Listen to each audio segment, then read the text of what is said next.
Agnès Paris est un personnage particulièrement attachant.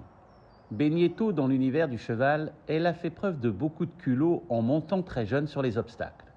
3 décennies plus tard, elle possède toujours dans les yeux cette flamme qui l'anime dès qu'elle est au contact des équidés. Rencontre avec un permis d'entraîner, pas comme les autres. C'est mon frère qui m'a appris à monter à cheval quand il est revenu de l'école de maison à Lafitte. J'avais 10 ans.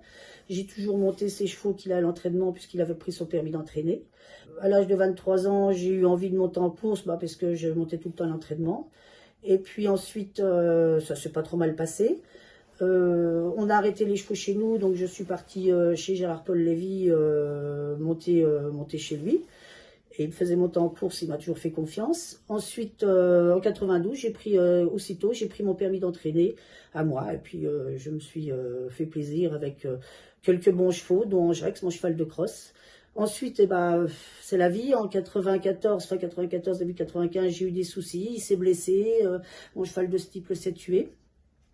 Donc, j'avais moins envie. Donc, je me suis arrêtée.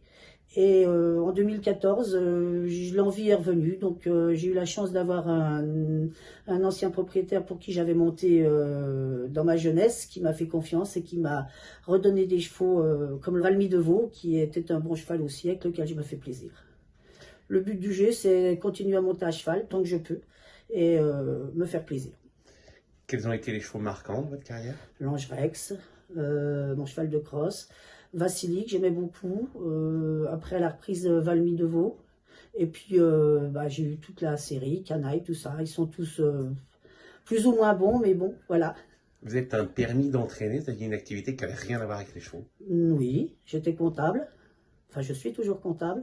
Et voilà, pour moi, c'est un sport que je pratique maintenant avec mes filles qui montent avec moi.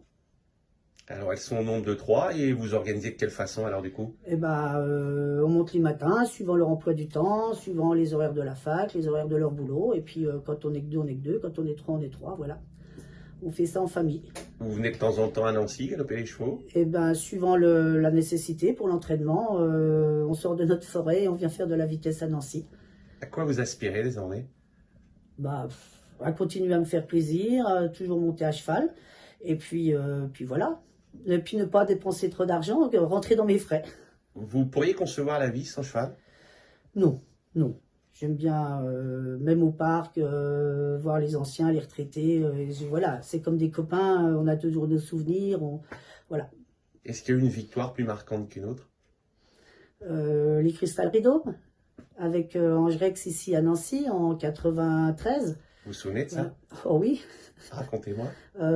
Écoutez, la course s'est bien passée. Je pistais Horreur d'hiver, moi, qui était une des favoris avec Capitaine dessus, qui était voilà. Et puis la course fait que elle a relevé l'ancien parcours. Et j'étais toujours là et que dans la ligne droite, ça s'est bien passé.